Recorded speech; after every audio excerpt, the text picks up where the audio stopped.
Thank you so much for having me here, It's a Tim. great pleasure as always. I love it. Yeah. I've got a lot to get through, so if you've got any questions, let's leave it to the end and then we'll have a big discussion. And if I say anything that confronts you, please don't walk out. Just get me at the end and we'll work it through, okay? If I could get the lights off, that would be really great. Sorry, I don't know where the switches are. I feel like Queen Muck saying that. Can we see that? Yeah, we can see that, yeah. Okay, so I usually start with an Einstein quote, but today I thought I'd go a bit rock and roll. It just reiterates what I said about being open-minded and just you can't really be a critical thinker unless you take on different sides, different views, and look at both sides of any argument. So I'm just going to start on that premise, and I'm going to start with talking about gut health because that is pretty much the foundation of good health. And your gut is your microbiome is integral to optimum health and well-being. So really that's what you usually start with when somebody comes to see me with a problem or a health issue. It's usually the gut. And what I'm really passionate about is, for anyone that's been to see me before, you probably know me for myth busting, okay? And that's what I'm really passionate about. And so I'm here to open people's minds, set people free from whatever mindset or belief systems you've got about food and diet. And I'm here to maybe give you a different point of view about things. So the gut is the foundation of good health. Sorry, it's a bit cut off. So we have a symbiotic relationship with our bacteria, our friendly bacteria. Hi, Paul.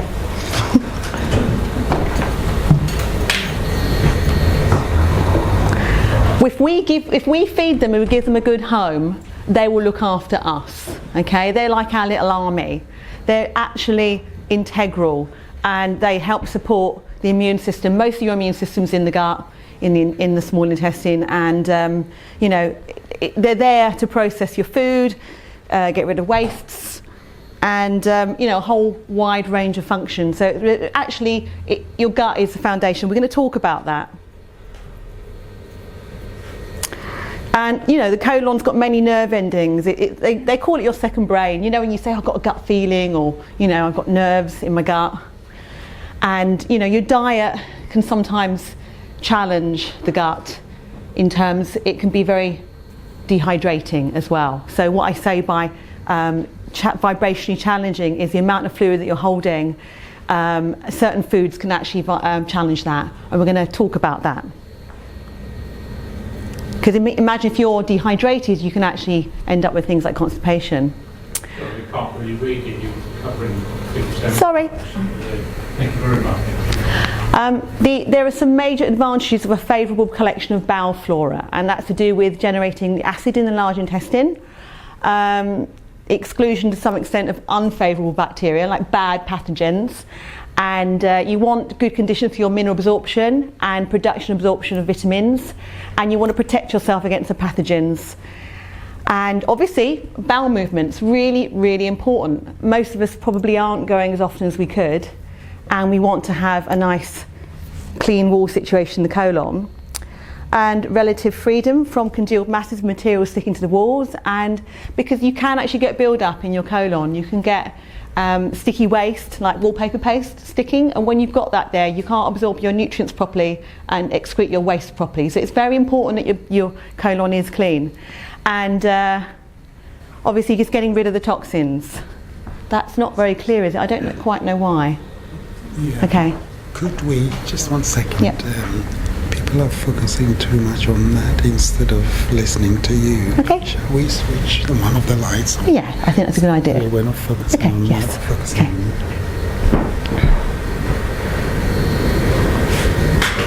So, hi! One. Can you turn one?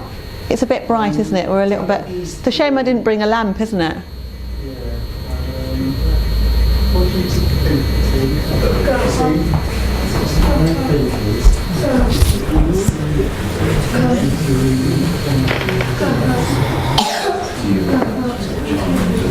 If you just want to focus on the board or focus on you. Okay. What would people prefer? Would you like to see what I've written? Would like to invite you all actually to leave me your email and I'll send you the PowerPoint at the when I finish the talk anyway. If anyone's interested in what I said, it will all be available to you. So there's nothing you're going to miss, basically. So if you can't read it, don't worry, I'll send it. How does that sound? Yeah? I think it would be but I mean, to focus on you. Yeah. At the moment. There's a couple of slides that I've got some images which were quite powerful, so I'd like to switch off the lights just for that, but we can on and off. So you've got a whole ecosystem of bacteria, and you have more bacteria in your gut than you have cells in your entire body, apparently. For that little nugget of information. And probiotics are from the Greek word meaning life. It's an umbrella term for beneficial bacteria present in fermented foods. And our digestive systems contain a wide range of beneficial bacteria, the majority of which are found in the colon. And our colon contains 10 times more bacteria than our cells in the rest of the body. So you need a lot of bacteria, a lot of friendly bacteria, and it's something that you've got to, it's maintenance, you can't just kind of hope for the best and just carry on and hope that it's all kind of ticking away nicely. You've got to really look after it and feed it, because it's looking after you, So that's a bit of mumbo jumbo about all the different kinds of bacteria that are in your gut, and don't worry, I can send it over to you about what different kinds of bacteria, but there's an awful lot. Just consider there's an awful lot. Prebiotics, they're one of my favourite subjects. They're basically the food to feed your friendly bacteria, and your friendly bacteria needs things like inulin, found in oligosaccharides, found in onions, garlic, leeks, chicory, artichokes, seaweeds, in lesser amounts in yams, sweet potatoes and bananas. Obviously if you choose organic, that's a better option.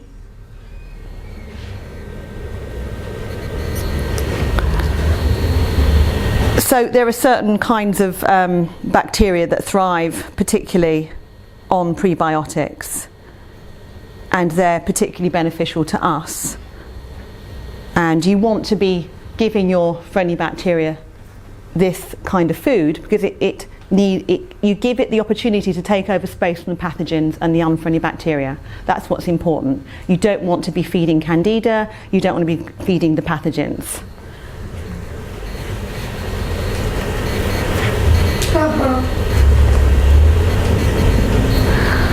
So another prebiotic is seaweed, and I'm a big fan of seaweed. I love seaweed. I take seaweed quite a lot. The racs in particular are very nutritious, and they're prebiotics. They feed friendly bacteria. They also help to excrete waste and heavy metals in the body. And they're also very rich in lots of different kind of microminerals that are missing in land vegetables, and they have a certain amount of B12. So seaweeds are particularly nutritious, and I don't think we're getting enough of them in our diet, especially if we have restrictive diets. Seaweeds are actually very, very important, and they fill in a lot of the gaps nutritionally, especially if we're missing certain things nutritionally. And also they are, how can I say, they're making up for a lot of gut issues. They're kind of filling it in. That's a nice little picture. That's a nice bit of seaweed there.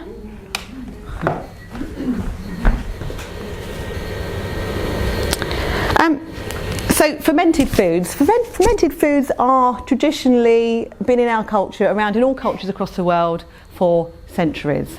They're like really, really traditional foods, and I'm particularly into traditional and ancient foods and diets. They, for me, are authentic, part of our heritage, our genetic heritage, and I think that fermented foods are a really important part of the diet, and I'm going to talk to you about why I feel that is.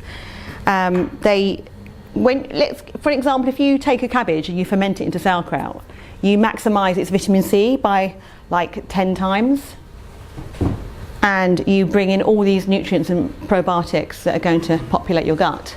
They're actually really, really important. They also contain a rich source of enzymes and microorganisms. They're whole colonies.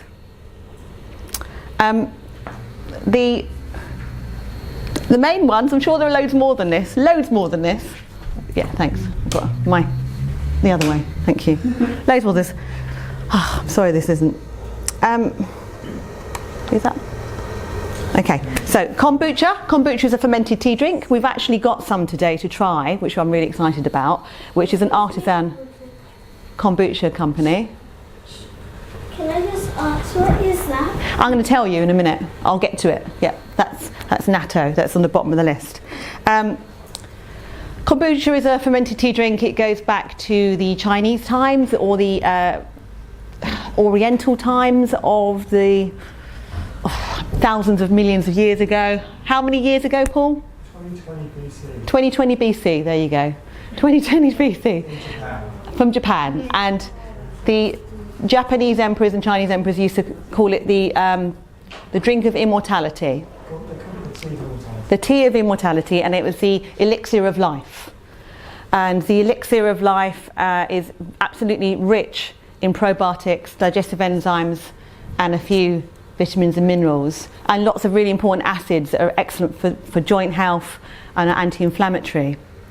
Kefir is really, really rich in probiotics. Like, if you get a really good kefir, it should have about 50 billion per mouthful, and it's also very rich in vitamin K2.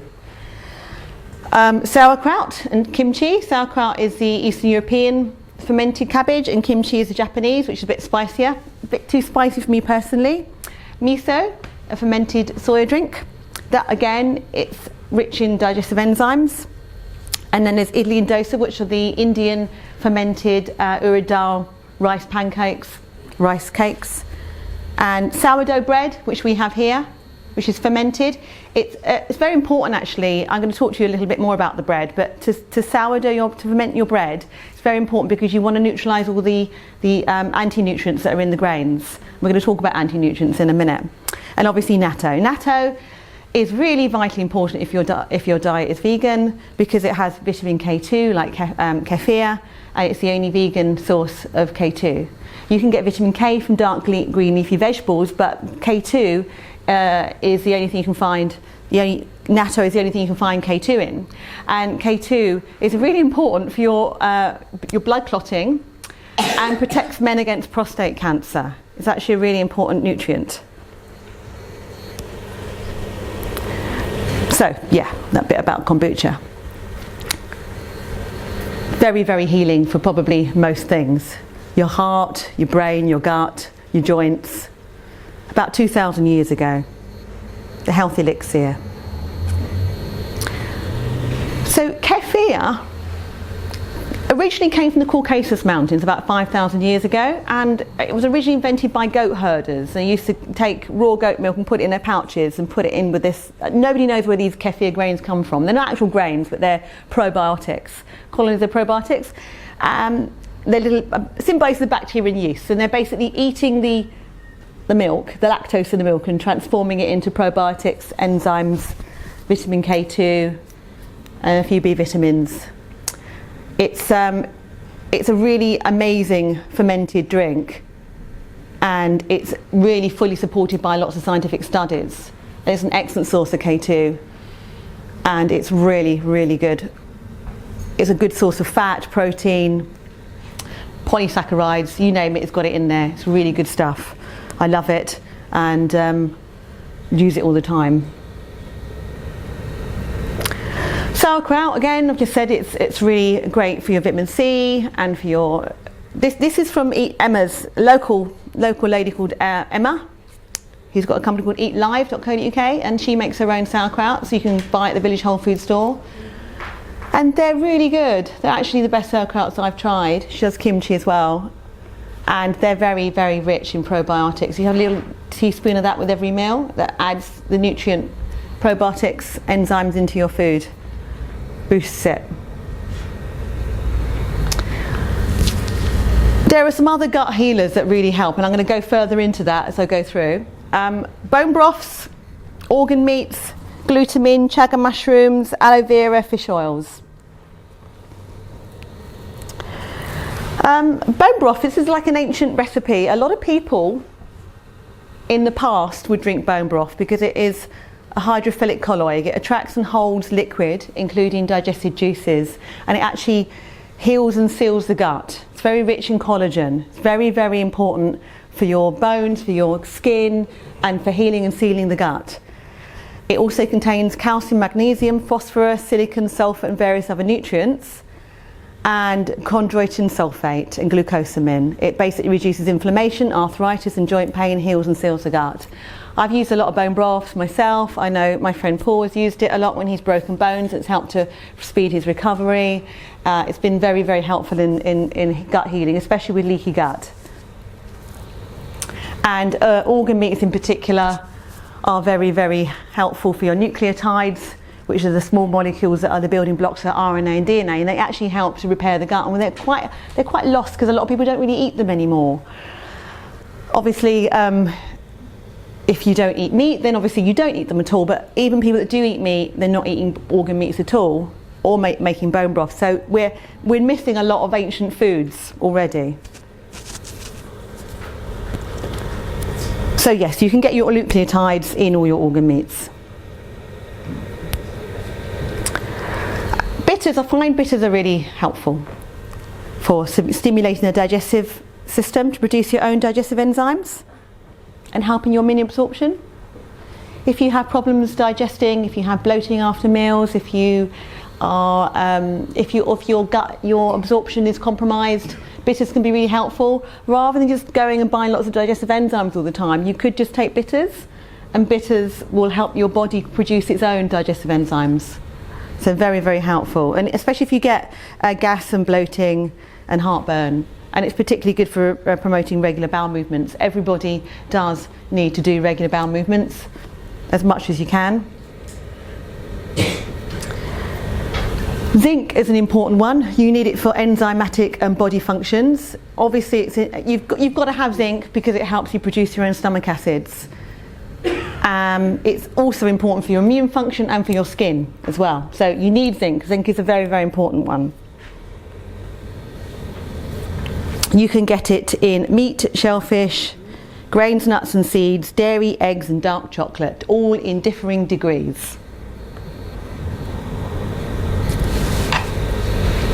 So I want to talk about circadian rhythms. Completely different, but it's the same.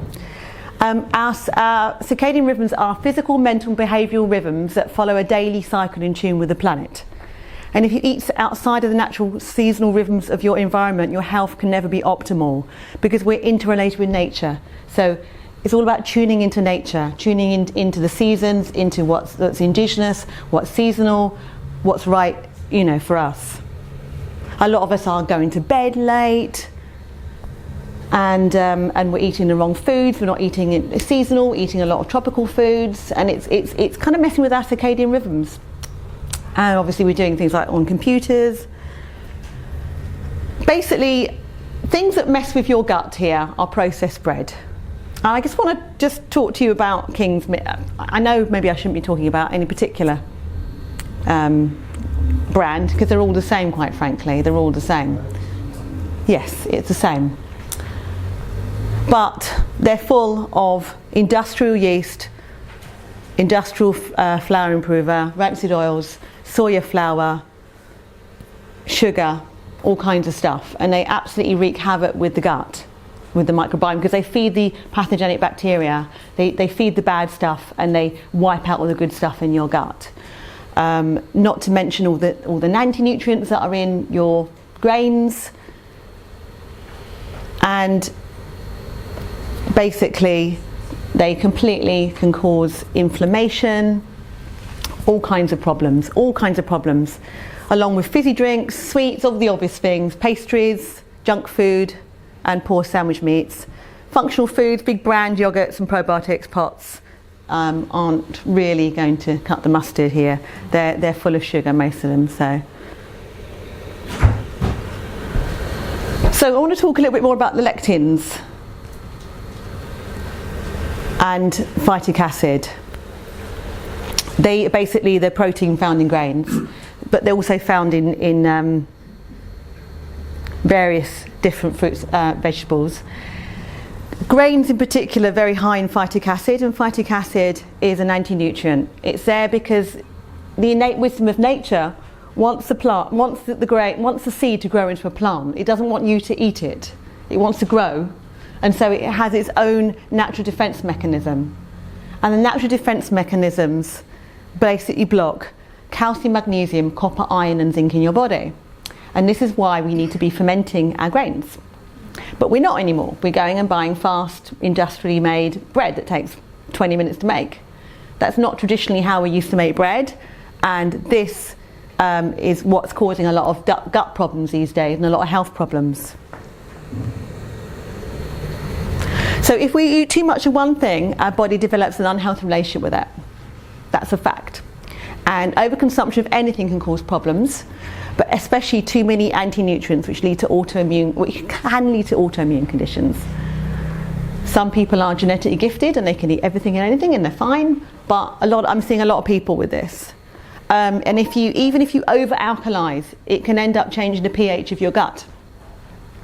And your gut needs to be acidic to break down and absorb nutrients and to defend against pathogenic bacteria. So these are some signs and symptoms of, like typical signs and symptoms of leaky gut. I don't want to be in anyone's way here. Bloating, cramps and pain. These are just some, by the way. There's a huge list of them. It's a huge list. Excessive wind, constipation, diarrhea, food allergies. I've said that twice. Poor immunity, recurrent infections, skin rashes, anxiety and mood swings, even depression could be a sign of leaky gut. There you go, there's a whole list of them. Migraines, insomnia, sluggishness, depression, chronic fatigue, fevers, chemical sensitivities, nutrient deficiencies. The root of that usually is leaky gut.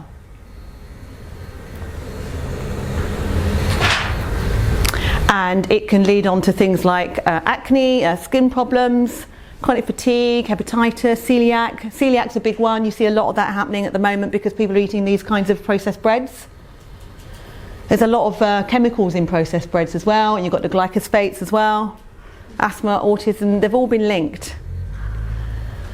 Crohn's disease, fibromyalgia, hives, irritable bowel syndrome, eczema, MS, psoriasis and ulcerative colitis.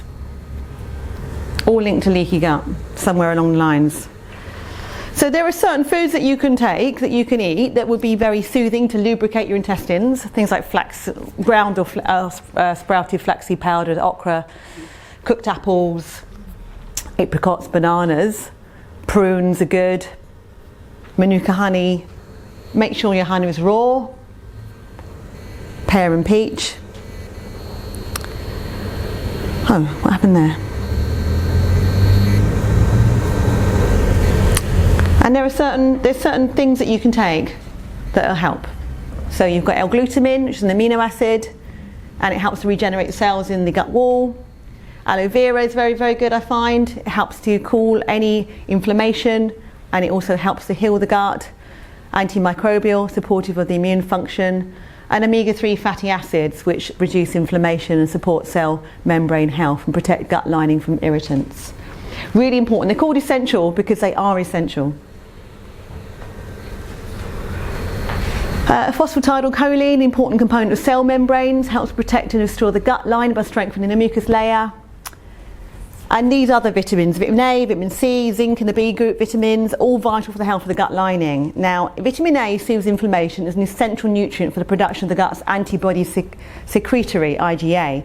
Now, vitamins C, zinc and B are required for rapid growth of the gut cells, but they're all important. They're all equally important, okay? And you can get them from different foods. We're going to talk about that. And don't forget about your liver, because if your liver is sluggish or it's overloaded, then that can cause problems as well. So always give your liver attention, and it's an excellent time in spring to be doing that. Once you start to cleanse your liver, then because it is having to do so much work processing food, once you give it a detox, it can actually kickstart your metabolism, especially if you're trying to lose weight. Sorry, Paul. So kombucha gently detoxifies the liver. That's right, yeah, and kombucha detoxifies the liver, yes. So anything that detoxifies your liver is good, especially around springtime, perfect time for doing that. So signs that your gut flora could be out of balance. IBS, constipation and bloating, flatulence, regularly. It's okay to pass wind every now and again, okay? That's fine, that's normal. But if you're doing it all the time and it's a really bad smell, then you know there's something wrong. If you get recurrent thrush infections, chronic fatigue, achy joints, etc., acid reflux, heartburn or diarrhea, and food allergies are all signs that your gut flora is out of balance, your microbiome's out of balance, and you need to address that. Oh, sorry, it's cut off. Candida, that says. Candida. That's the overgrowth or unfriendly pathogenic bacteria. It's a fungus, basically. In traditional Chinese medicine, it's referred to as being damp. Imagine if you walk into a room and there's water everywhere and it's all dripping down the walls and there's kind of like mould growing all over the wall. Good for helping relieve kind of windy, bloaty, gassy, flatulenty kind of symptoms. Charcoal is supposed to be very good for that too. And again, bone broth and glutamine. And a lot of people get acid reflux and heartburn and gastritis and ulcers. So sometimes there's a link between the H. pylori, but not always. But often there is. So again, you go back to your sauerkraut, your probiotics, apple cider vinegar, kombucha. They all have similar properties actually. Apple cider vinegar and kombucha have similar acids in it. Apple cider vinegar is in kombucha. Yeah, there are elements. The apple cider vinegar is all its properties are in kombucha. Often with somebody who's got acid reflux, it's not because they've got too much acid going on. It's because they don't have enough acid.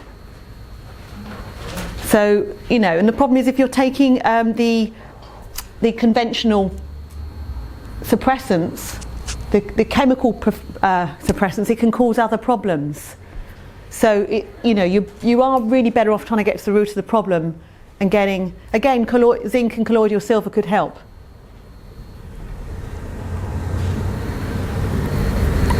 I'll try and get on to the next one. Food allergies. Apparently, science has found out now that if a mother is taking probiotics, sort of like kind of, how can I say, optimising her gut microbiome while she's pregnant, she can prevent her child from being born with food allergies. That is the current studies, but there's also more studies around epigenetics, and epigenetics is to do with your external factors in your environment and your diet and how your genes are responding to that. And anyone that's interested in that, I don't have the time to go massively into it, but I've got a brilliant article. You can have the PowerPoint and the article is on the bottom. Really interesting article there. So we're not just given by our genetic heritage, but we're also shaped by our environment and what we're experiencing. So you can actually change your destiny with your diet. That's just a picture of some of the things that I'm eating.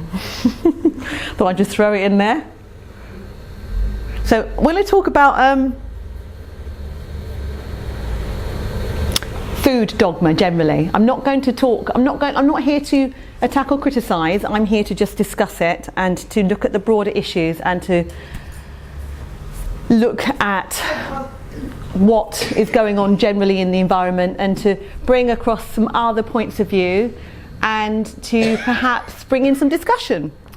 So the belief is a thought construct, just consider this, creating a thought on identity around it. Creating yourself as a vegan, for example, is identifying with your diet as self, and yet we need to move away from self. That's the journey. So that's the premise, okay? It's not the truth, it's just my premise right now, okay? So let's look at that. Let's discuss that. So if you are vegan, or you're thinking about going vegan, or you've been vegan, or you're going to go vegan, let's have a chat about that. There are four main arguments to veganism. One is health, environmental, then there's the moral, ethical, compassionate approach, and the spiritual approach, the spiritual argument, if you want to call it an argument. So I want to talk about where veganism came from, because we didn't evolve as vegans, nobody did.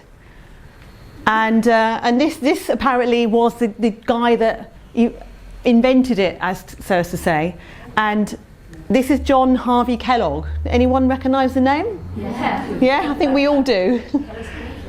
Yes, and he was a very, very religious man, and he was very anti-sex, anti-masturbation, and he didn't like the way that men were.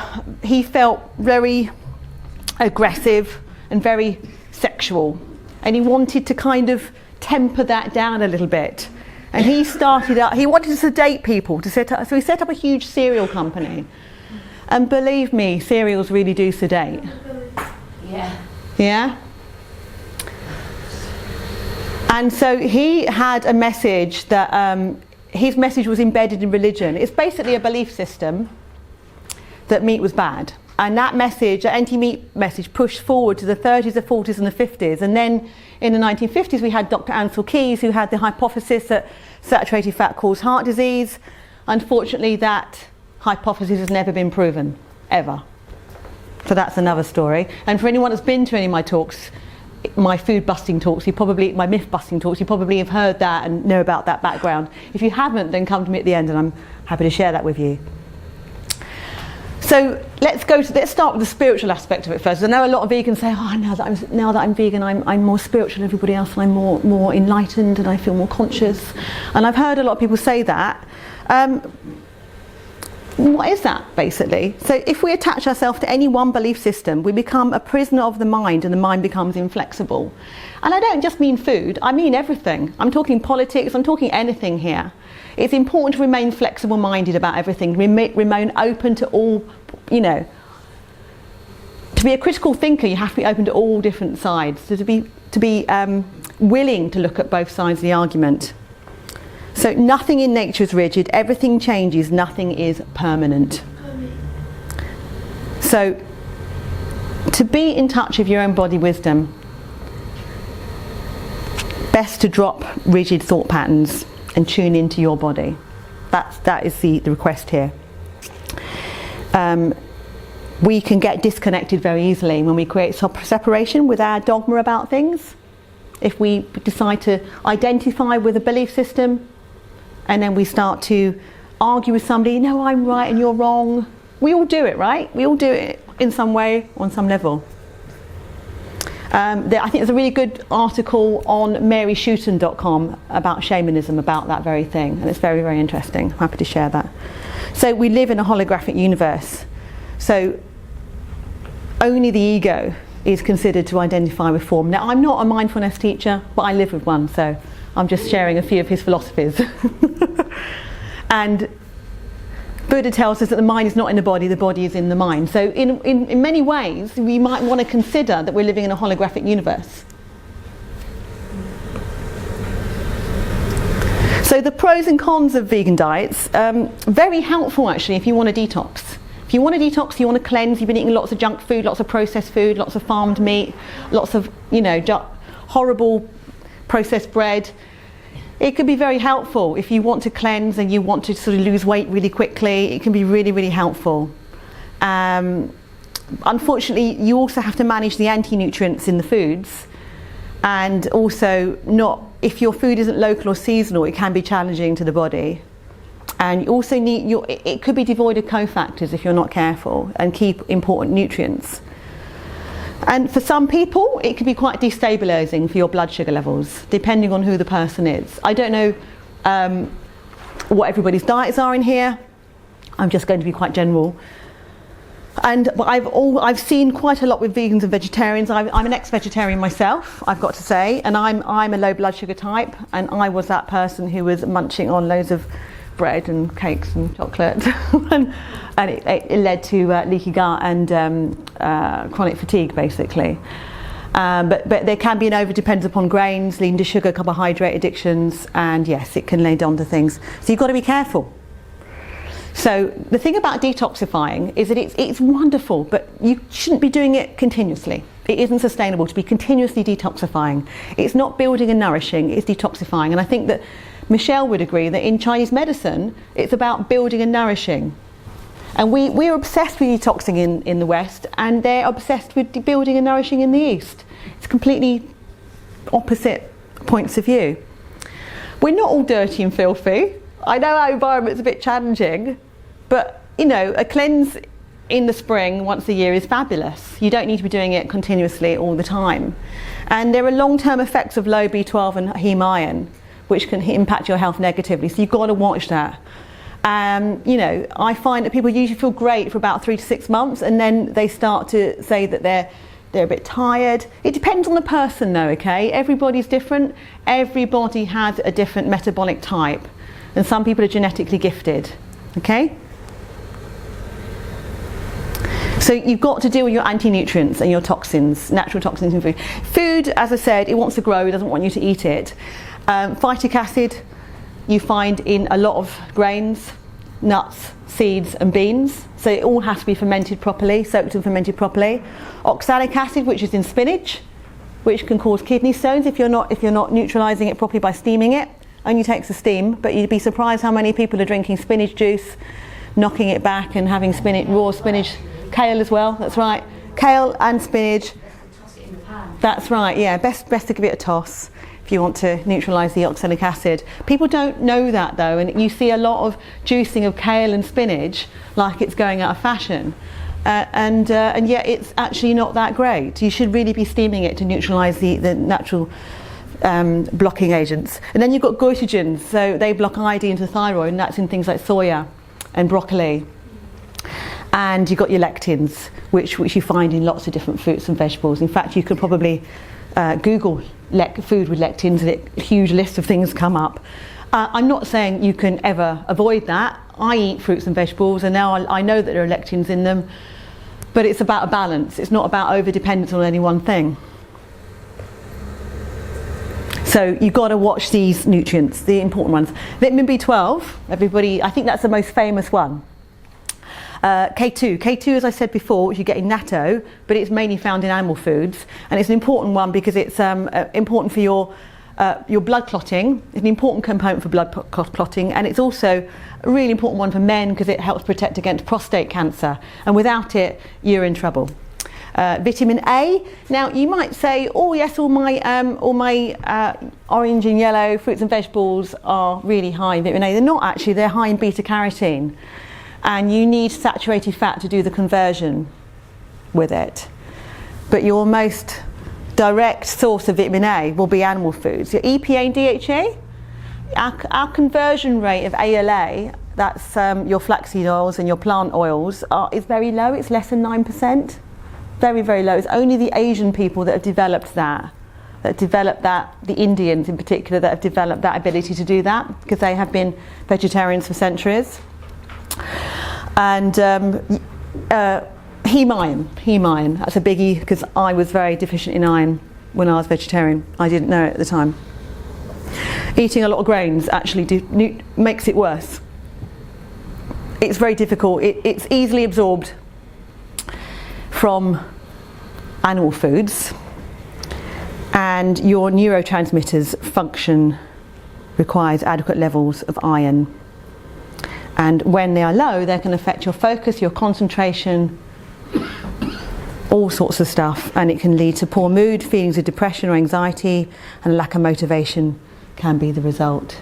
Just general tiredness. But the concentration, the focus, it definitely impacted me, and it's taken me years and years and years to build up my iron after being vegetarian. I didn't know at the time, I didn't have those tools. So yes. Let's deal with the environmental ones.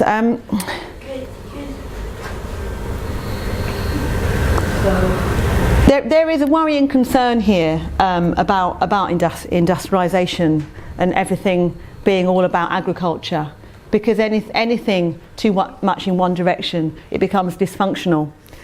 And we have a serious issue upon us around the Monsanto-Bayer situation, whereby they want to own all the seeds and make everything monocropping. There is a brilliant article in The Guardian, If You Want to Save the World, Veganism Isn't the Answer, by Isabella Tree. I really recommend it. I'm happy to send it to anybody. And it's all about how browsing animals restore soils and biodiversity and sequester carbon with their manure. creating worms and dung beetles, and how utterly important they are. Cattle trampling stimulates vegetation in different ways, and how they're part of the ecosystem, going back to our circadian rhythms. And they're absolutely critical for conserving our environment. So it's all part of the way that we used to live, like ancient traditional diets. We used to live in sync with nature, but now we don't. We're so removed. Everything's industrial, everything's farmed. Agriculture's very big, industrial. Animals are farmed, factory farmed. There's a huge impact. And I want to talk about the vegan films that have been out. There's been quite a few. The Cowspiracy one. I have to say here that a lot of it is not actually factual. I mean, there's elements of truth in it, but they have misleading statistics in the documentaries, like animal agriculture is responsible for 51% of global greenhouse gas emissions. It's actually only 15%. We have got a lot more problems than just that, and the article's there, by the way. We have deforestation, all kinds of stuff. There's all kinds of elements that need to be considered, and it's not just about that. What the health? The problem with a lot of these documentaries is that they're demonising things that have been disproven years ago. So for anyone that's come to any of my previous talks, you'll know that cholesterol isn't a causation factor in heart disease. And certainly by eating eggs, you can't get a heart attack from eating eggs. We evolved on things like that. It's absolutely ridiculous. So, what they do is they're peddling mythology to try and fearmonger and scare people. And none of these films have been substantiated by anyone with any ounce of scientific or nutritional knowledge. And I think it's a shame, because they're fear-mongering people into going into diets that may not suit their metabolic types. It's a personal choice, okay? But I don't believe in fear-mongering and guilt-mongering people. Fork over knives are one of them. They keep rambling on about saturated fat and cholesterol like it's a really bad thing. It's absolutely essential for life. You'd be dead without saturated fat and cholesterol. Your body's made up of cholesterol, your brain's made up of cholesterol, and mainly fat. So you need those fats in your diet. And to keep going on about them like they're the cause of heart disease when there's not a single ounce of scientific evidence is quite worrying. Because you need to have a really solid argument. Now, the China study, did you know the Chinese are the biggest carnivores on the planet? I dated a Chinese guy. He used to buy 5 animals and put them on a barbecue and eat them all himself. You know, he's typical of Chinese people. His book, The China Study, has been completely and utterly and totally debunked and discredited as being cherry picking. It's completely fictitious. And a lot of people base their belief systems on the China study, which bothers me quite a lot. Because all you have to do when you go online is write the word fact check. Where did our critical thinking go? You know, no credible peer-reviewed articles of any scientific references. But the fact they've got the word doctor in front, or Dr. Grieger, for example, makes him credible. Or the fact that Colin T. Campbell used the word study in the article when there's actually no studies there. There's no actual studies there. It's all fictitious, which kind of bothers me a bit. And let's again talk about the ethical, the compassionate issues. Okay. Now, plants have feelings too, okay? The Secret Life of Plants. I don't know if anyone's heard of that book. Anyone heard of that book? It's a well-known book.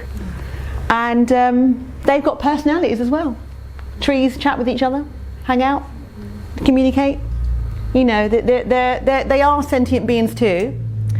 I think if you live on this planet as a human being, I think it is absolutely pretty much impossible to avoid death and destruction simply by existing, I'm sorry to say. Because if you breathe, you're breathing in microbes.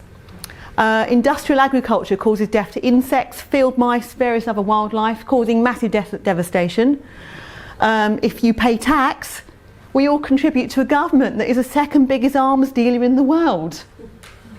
So we're all complicit in the room, right? Apart from the little ones, they're not paying tax, but you know.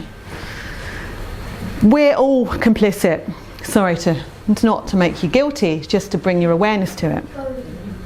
Technology uses animal cholesterol and gelatin in metal processing to improve the structure, such as cadmium in batteries and on the screens of computers. Did anyone know that? So it's in everyday things, because they're making glue out of animal bones. So it's very difficult to avoid it, really, I would say. So the question, should we live with guilt? Should we live with guilt? Should we live in a space of completely like trying to avoid guilt or dealing with guilt and suffering all the time? Should we frame our food as being guilt-free or cruelty-free? Should we do that? Is that right? It's an identity construct. Rather than be reactive and guilty, why can't we be proactive? Why can't we be more conscious and considerate about our choices, about our consumer choices? I want to talk a little bit about vegan food that's in the supermarkets right now, because there's a massive corporate push here for vegan diets, and it's very worrying actually. It's very, very highly processed, the meat replacements. They're cheap and they're easy to make. They bring in huge profits for the food industry, but they cause massive health issues for humans.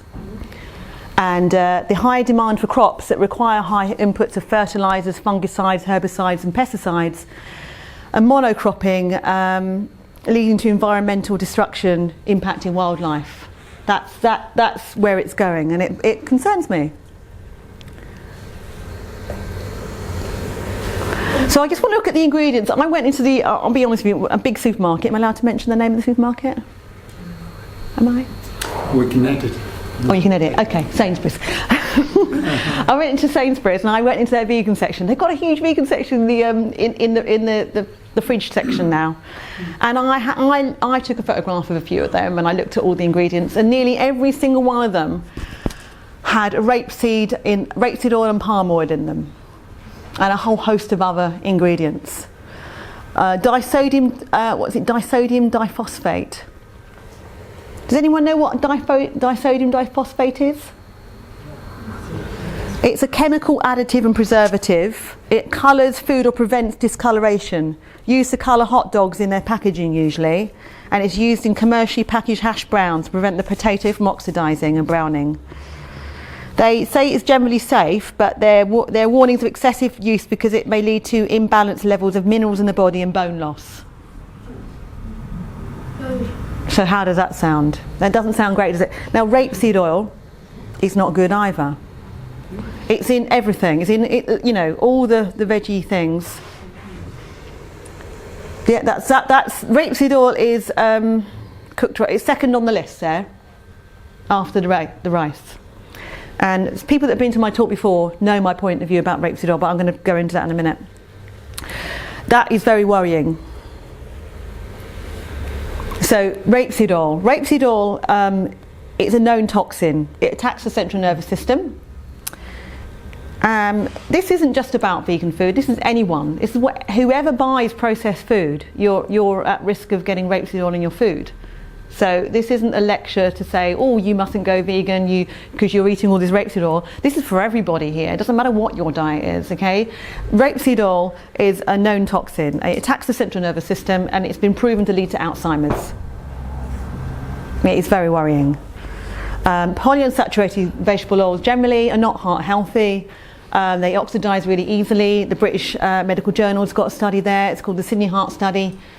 And that's well known, maybe not as well known as I'd like it to be, but within my community it is. And it's carcinogenic when you heat it, and it's in all the processed food. Yeah? Anyone heard of Weston A. Price? Yeah? Dr. Weston Price, he was a dentist in America at the turn of the last century, and he noticed that people that were coming in to see him from other cultures had perfect bone structure and teeth and skin, and he was fascinated by that, and he wanted to find out why that was. And he somehow got funding to travel the world looking at ancient cultures and their diets.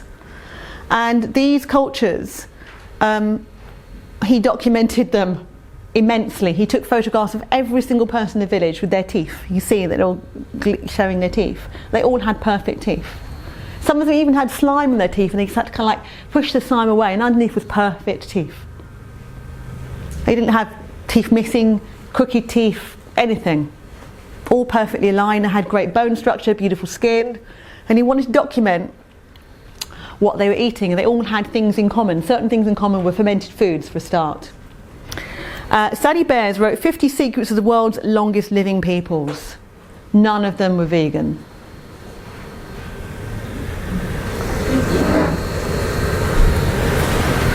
The Romanians still today live to their circadian rhythms. They eat seasonally, locally, and they rear all their own grass-fed meat, which they live on in the winter, and then in the summer they're eating more vegetables that they've grown themselves, respecting the land and their animals. You can't imagine telling the Romanians go vegan and they've got to import loads of bananas from abroad.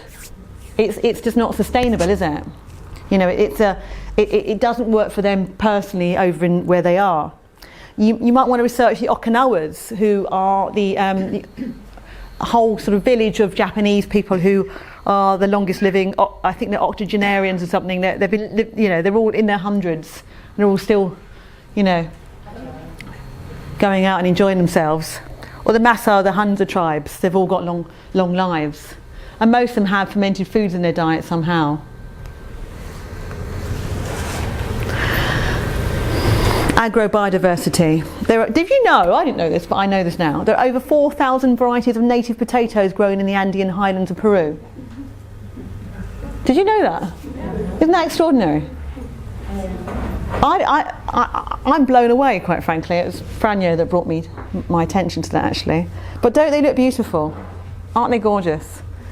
These are all little, I'd imagine they're all sweet potatoes somehow. Monsanto want us to have only one variety of potato and to own all of the seeds. And this is where they're heading, because once we all become, you know, if everybody became plant-based, this is where it might go, potentially. You know, there could be a massive big like land grab. You know, it's very, very worrying, isn't it? Doesn't have to be that way, but potentially. So, you know, the question is it possible to be a successful vegan? So the questions I'd ask is, are you genetically gifted? Has Mother Nature given you the best hand in the back? And if you see people on Instagram who promote their vegan diets, they're usually incredibly genetically gifted. Like they were born beautiful, you know? But I would argue that it's not their diet that's had them look like that. I'd argue they are genetically gifted. There's certain people, you know, at school who eat all the chocolate and the crisps and they still have beautiful skin. They've got not a single spot. Do you know those ones? The pretty girl in the school, genetically gifted. That's who I'm talking about. You know, if I looked at a chocolate bar, I'd get zits all over my face, completely straight away. Men have better iron stores. Men actually work much better with vegan diets than women. I've seen a lot of women with problems, low iron, hormonal problems, gut problems, skin problems. Blood type A with Asian ancestors makes you a little bit, you know. But even the Asians had ghee and lassis in their diets and paneer. So they were never really vegan, and they still aren't. Do you live in a tropical climate close to the equator? Have an abundance of money for supplements from independence. You see, if you go to a supermarket and you give your money to the supermarket, that supermarket will use your money to buy more factory farmed meat. Does that make you a committed vegan? That's the question. Does that make anyone a committed? Does that make a difference though? So if you are a vegan, I would argue the fact that, you know, as a committed vegan, you'd want to be spending all your money in the village health food store in Forty Hall, or at what, you know, the closest store to you, independent store or the farmers market. Yeah? Does that sound crazy?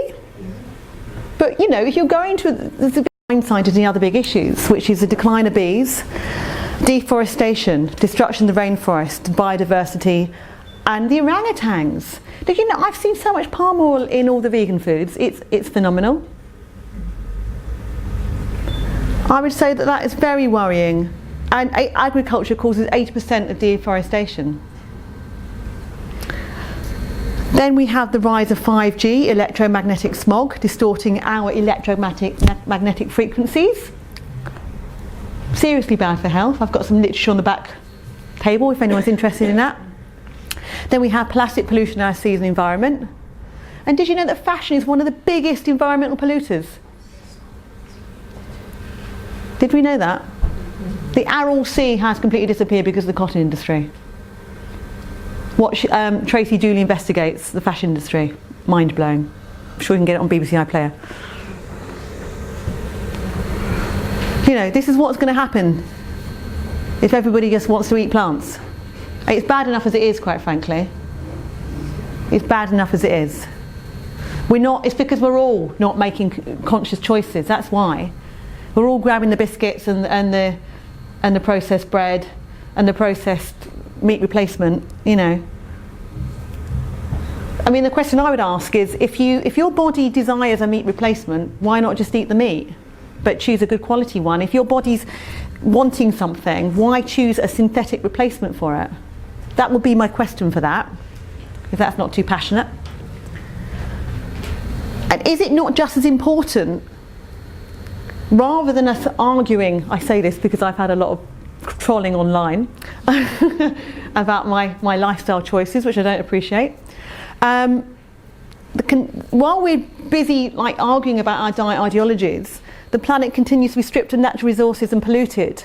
Are we not all equally complicit in that, you know, when we're buying our plastic covered fruit and veg, or we're, you know, I mean, that is awful, isn't it? It's a turtle stuck in a bit of plastic netting.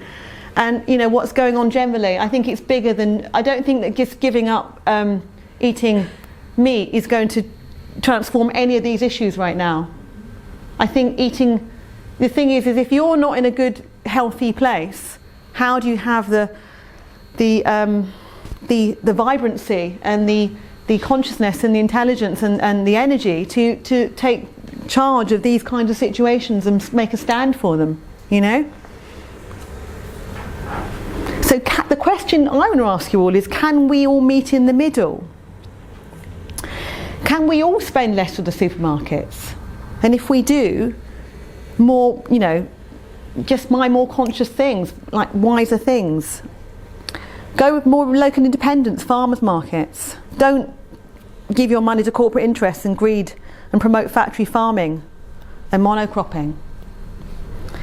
And you know, we can choose free-range grass-fed animal products if you choose to eat them, but you don't have to. It's your choice. You could try raw dairy. Very good for you. Organic eggs, bought from the farmers markets. If we were to eat more grass-fed, exactly. Grass-fed meat, we'd eat less meat. It'd be more expensive. We'd eat less. Exactly. Meat. We don't need as much. That's right. You wouldn't need as much. If you're only eating nutritious food, you don't need to eat half as much. Agricultural, industrial. Exactly. Vote with your. Sustainable in any case. That's right. They end up throwing away a lot of the. That's right. So vote with your wallet, guys. Vote with your wallet. Also, I've heard recently that they're now giving 10% of their diet. They're giving, apart from the grains, which they're not by law of nature. Yeah. They're sweets. Yeah. They're giving the grains which they sweat to digest. Now they're giving sweets. The sweets that are thrown away from the factory where the colours have gone wrong. I've heard there's all kinds of. Round, and like 10% is going. Yeah. Of that. It's disgusting, isn't it? There's plastic being found in food that they're feeding factory farmed animals. They're not being raised on their traditional diets, which is roots, grasses, grubs and bugs. Instead they're feeding them grains, soybeans, corn and all kinds of pharmaceutical products which gets passed on to us. Now if you see cows and sheep and, you know, they're not designed to eat grains. They're designed to eat grass. And they get inflammation when they eat things like that, and then that's passed on to you. You're eating a diseased animal with inflammation, and that's when they have to give them antibiotics. And that's why we're getting this massive big antibiotic resistance issue. Because we're not all making these conscious choices. If you see, eating meat, milk and eggs from grass-fed and pastured animals will provide your body with more health-enhancing, disease-fighting materials than industrial-raised animal protein, and that is a fact.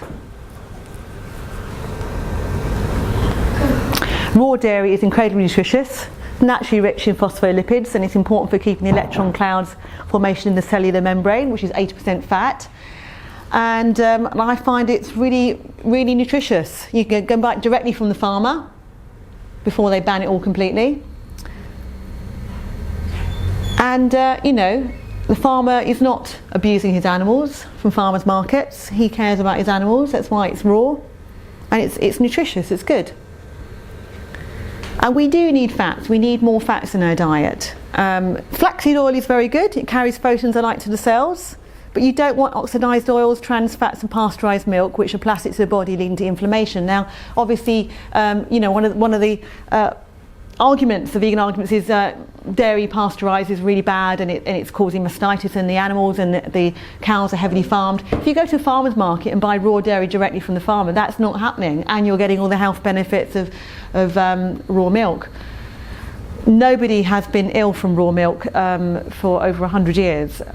They banned it initially because people were milking cows on a hot day, putting it onto a churn and with their feet in the bucket, then putting it into the churn, and then carrying it on a hot day on a horse trap thing for hours into London, and then people would be drinking it, and then strangely enough they're getting ill. But that doesn't happen anymore. Everything is very hygienic, very, very hygienic, and no one's been ill for a very long time. They have to be an accredited herd. They do, that's right. It has to be, so the whole herd has. Yes, but you wouldn't be at a farmer's market if you weren't. You would be. That's why you go to farmers' markets. That's right. Talking about cows or goats or sheep. I like goat if you can get it. Yeah. Whatever works for you personally. But flaxseed oil is also really. I have all the oils. You see, I don't discriminate and go. I'm just going to have raw goat milk. I'm just going to have butter, or I'm just going to have this. I like them all, and flaxseed oil is a beautiful one.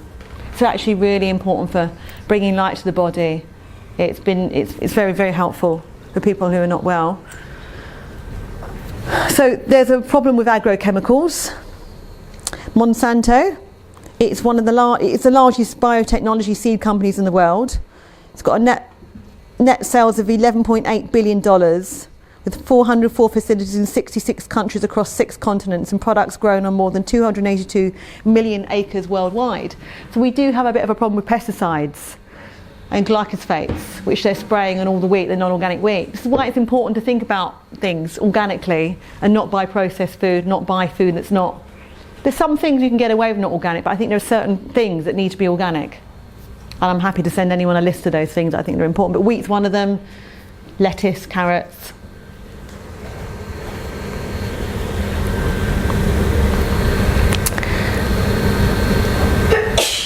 There is a concern. There is a concern that there's going to be a rise in cheap, easy vegan food, full of pesticides, full of rapeseed oil, full of palm oil, full of sugar, that kind of thing. They wanted to feed the masses cheap and easy. It's actually cheap and easy to just feed people food that they've grown agriculturally like that, with monocropping, and it's not actually natural. It's not in touch with our circadian rhythms. It's not authentically connected to our connection with the planet, with the earth, with the environment. There's a great article about this on ecowatch.com. I've got some links to the bottom, so anyone is interested in.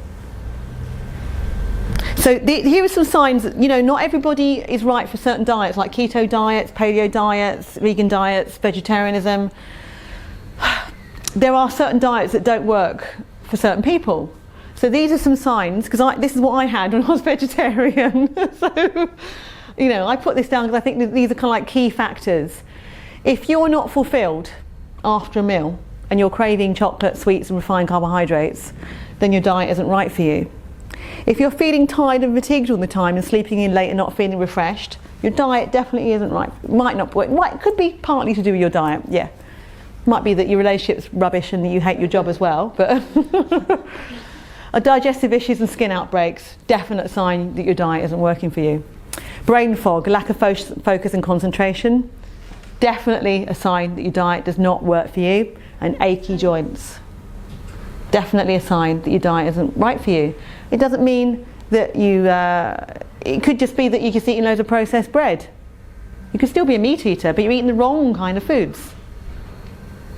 It's all about choosing the right kind of foods for you.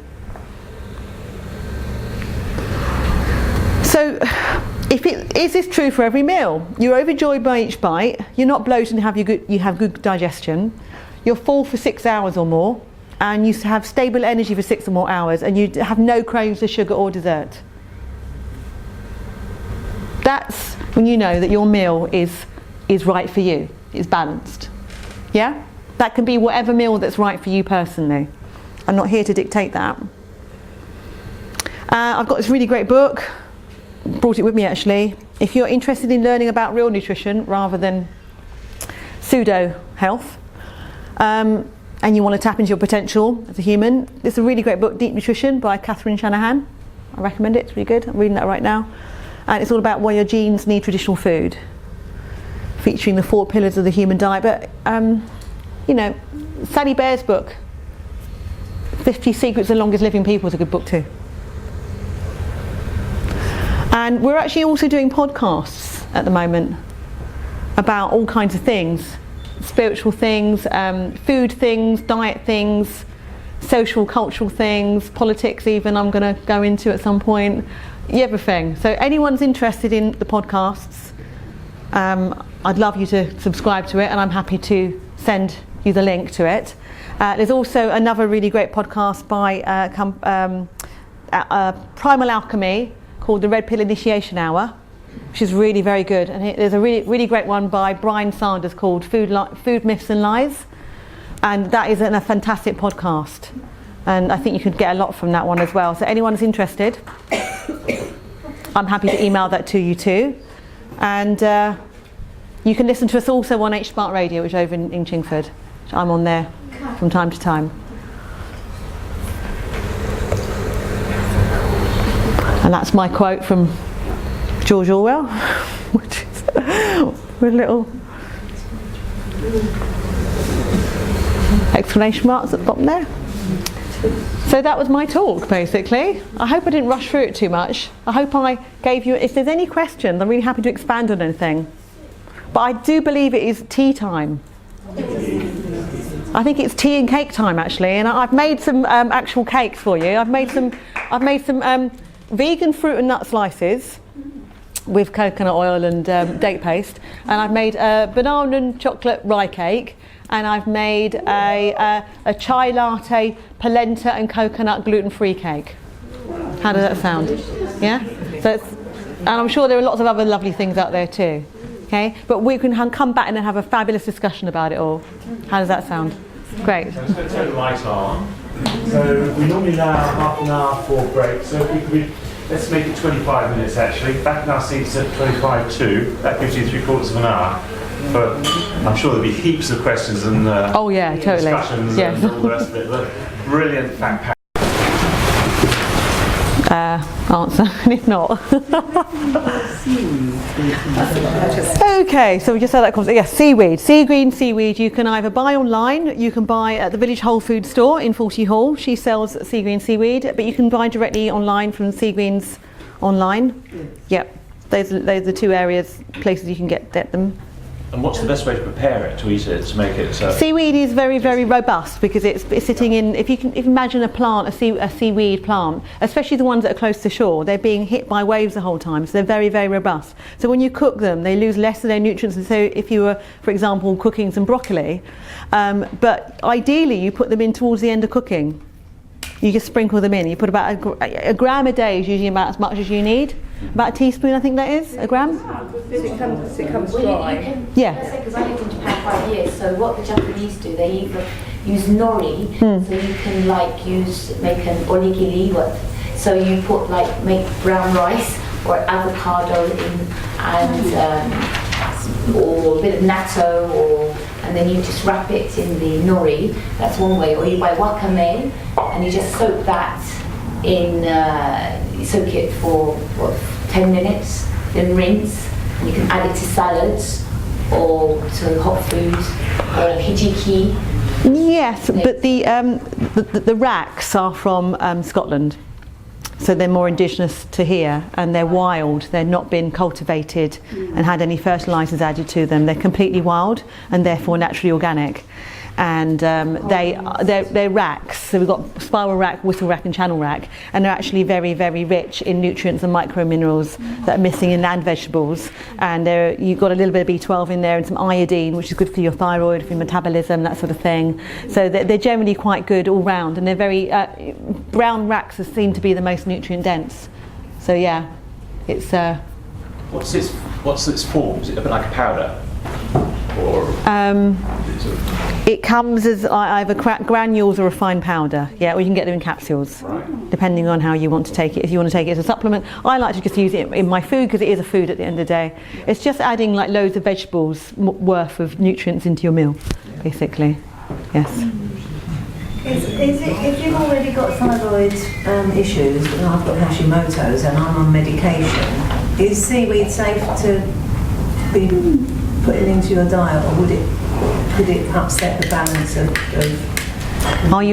it shouldn't contraindicate with your medication, no, but you might want to. I would double check it for you, but I'm pretty sure that it's. I know that my friend Paul, who's got Graves, has been taking seaweed for a very long time, and it's been very beneficial to him. The beauty of seaweed is it's not high amounts of iodine. It's got all the microminerals in there, which actually enable the uptake of the iodine. Because if you just took iodine on its own, it doesn't have those microminerals that are there as cofactors of the uptake. So seaweed is a more gentle and natural way of getting it in, and it shouldn't contraindicate with your medication. I've heard people say that they've had really good results of it, and they've actually been able to reduce their medication. But everybody's different. Okay, thank you. Hi, you spoke about vegetarianism earlier, and you said that you were a vegetarian. I was, yeah. May I ask what deterred you or changed your mind from? My friend Alice. she's an acupuncturist and a Chinese herbalist, and she kept on telling me that I was blood deficient. And at that time, I was in my early 30s. And I'd been dealing with digestive problems and acne, and I'd just had chronic fatigue. And I'd been battling with trying to resolve those for years, since I was 16. And I just reached the end of my tether, and I was willing to drop my belief systems. And so just. Were you a vegetarian at 16? I was thinking about it at 16, yeah, I was definitely moving that way, definitely, with the aspirations of being vegan. Definitely. When did you become a vegetarian? Fully, probably when I was 20, probably 19 or 20. You were vegetarian for over 10 years when Yes. you decided to Yes, revert back yeah, to- that's right, yeah. But as a woman, it's different for a man.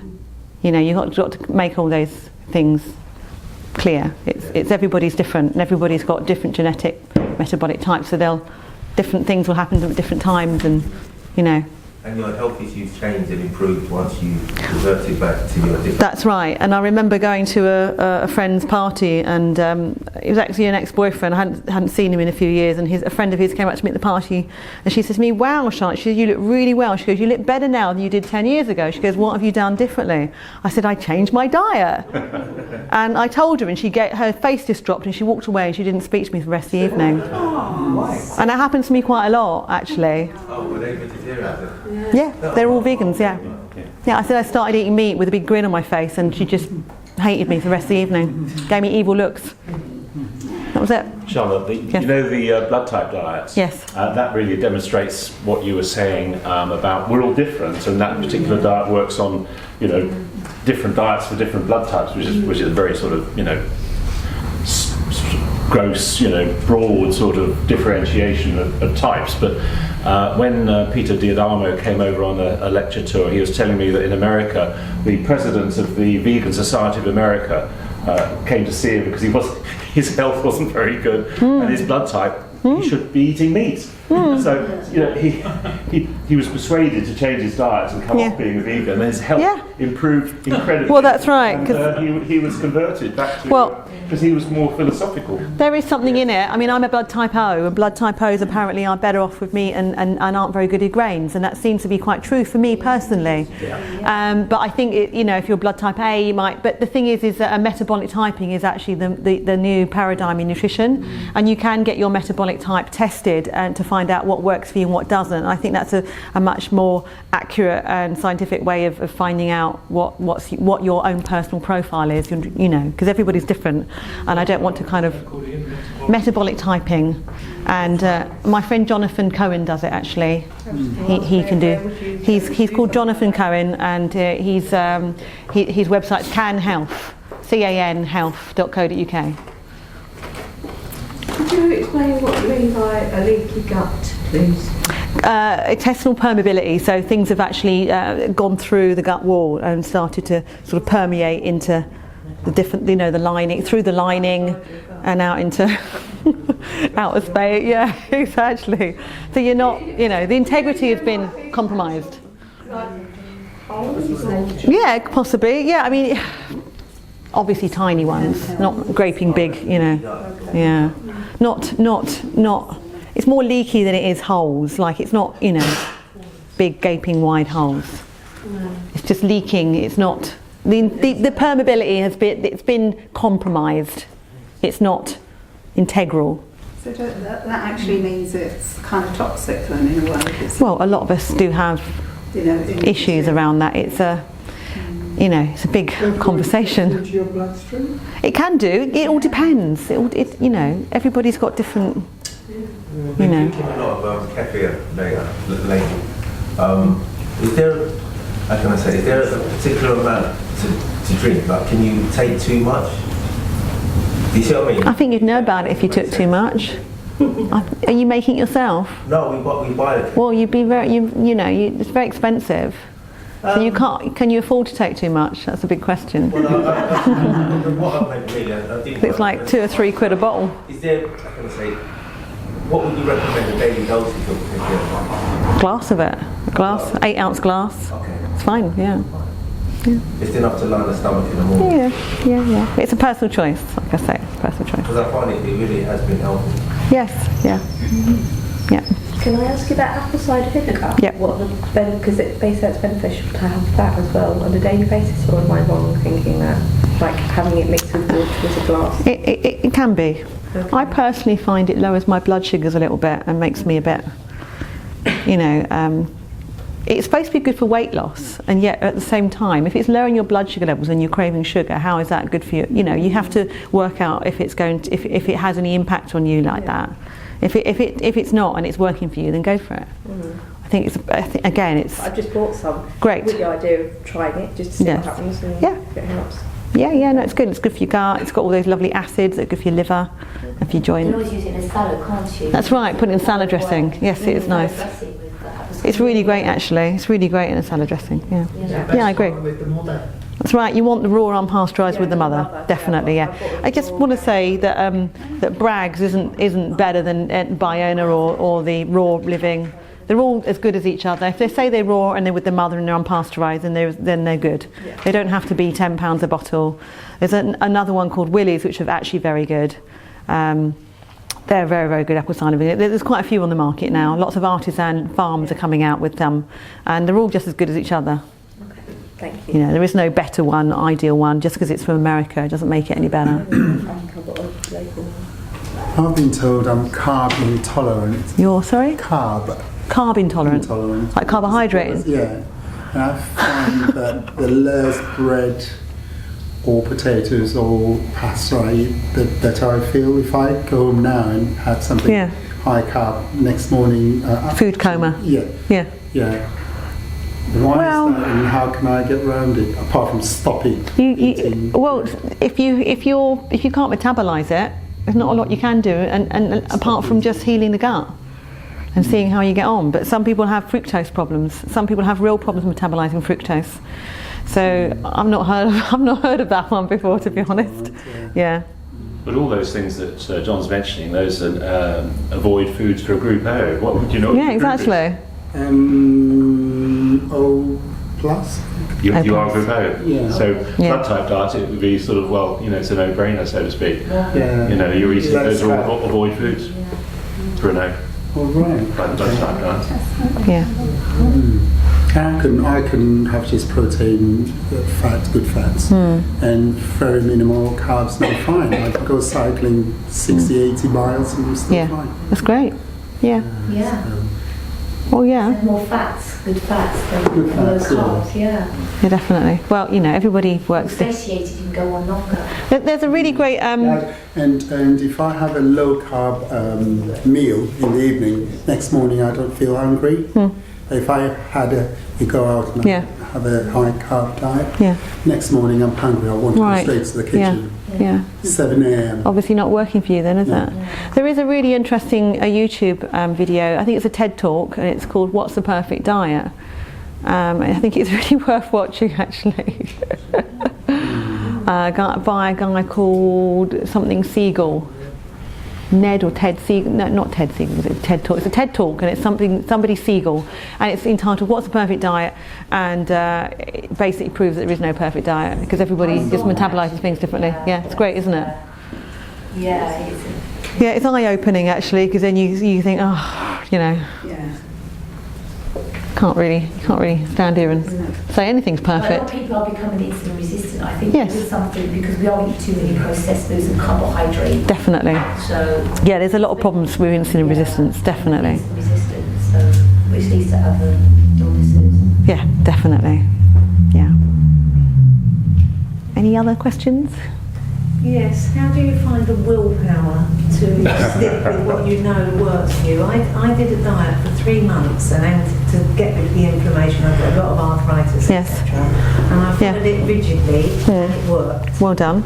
And then, because it worked and I was no longer in as much pain, I drifted away from all the good habits. Yes. And I'd really love to be able to just stick with everything you've said tonight. Makes such good sense, but I'm such a rule breaker. As soon as I feel better, I seem to just off the rails. Firstly, it shouldn't be a diet. It should be a whole lifestyle choice. You can't just go on a diet. So it means you're not committed to it when you call it a diet, and you have to change your mindset about it as well. Because if there are certain foods you eat that you eat because you consider them to be a treat, then you've already given yourself an excuse.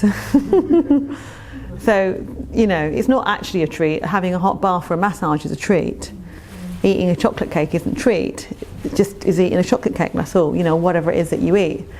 And, it depends what is important to you, what your commitment is. If you're committed to being arthritis-free and feeling great every day, that's your commitment.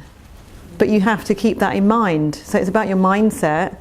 And also, if you're eating a meal that fulfills you and you've got all the balance right, then you shouldn't be veering off thinking about food. Shouldn't be something that's you're thinking about all the time. It's something that you use for fuel to keep you, so that you can fulfill on your potential in life as a human being. So it's not something that should consume our thoughts all day. If you're thinking about food all the day, then consider your diet isn't working for you. I mean, you can sit down and enjoy it. That's right. It's the idea, I think, is to sit down at set That's right. Yeah. And then, you don't have to keep snacking. This thing that the media says to us, you have to keep snacking. We don't, Yeah, don't you agree, Charlotte? That's because the media is telling That's right. Yes, you don't need to keep snacking. You can actually sit I agree. down I couldn't. Enjoy, but eat at set times. So, and I personally, for myself, I find that eating enough fat and protein fulfills me. So having eggs, avocados, that sort of thing, as much as I can. And just go for it.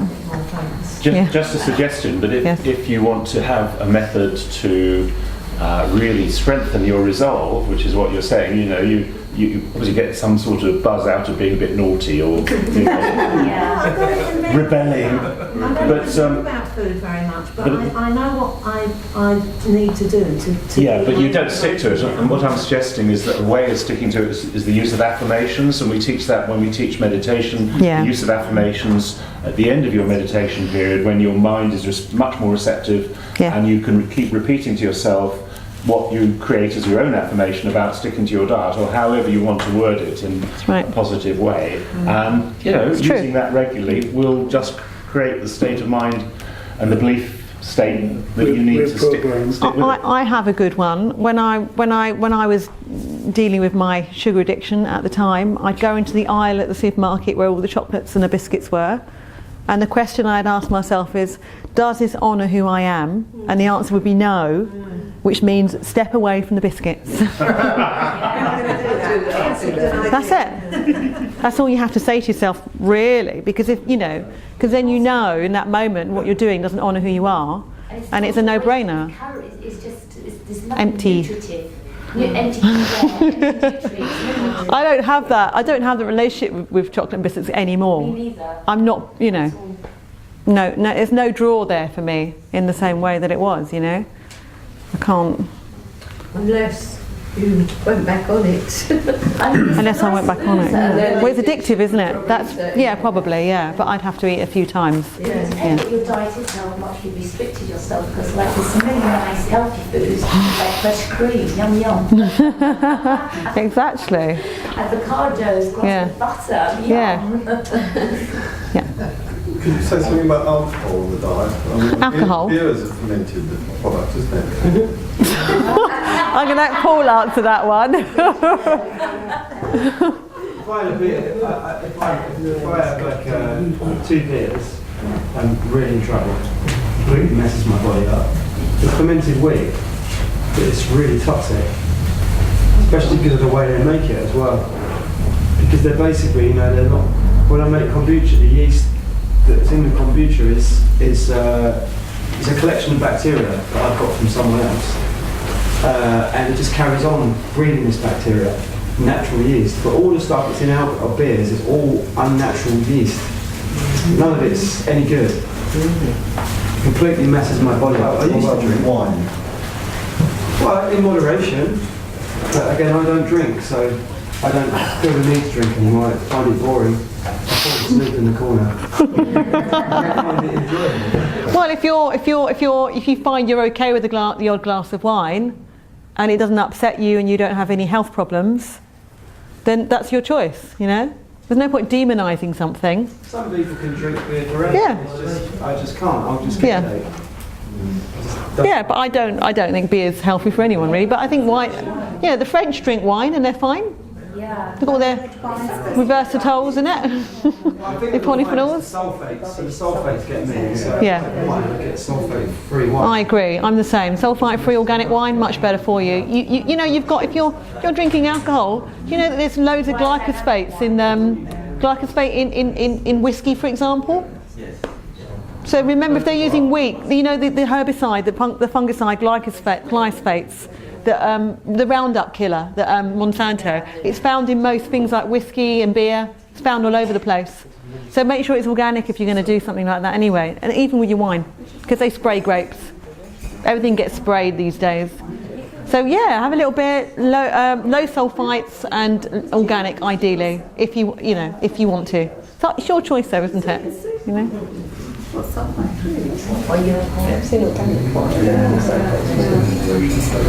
Any other questions? But I mean, feel free to take the literature that I've left on the back there. I've got some bits and pieces on smart meters and on palm oil and on sea greens.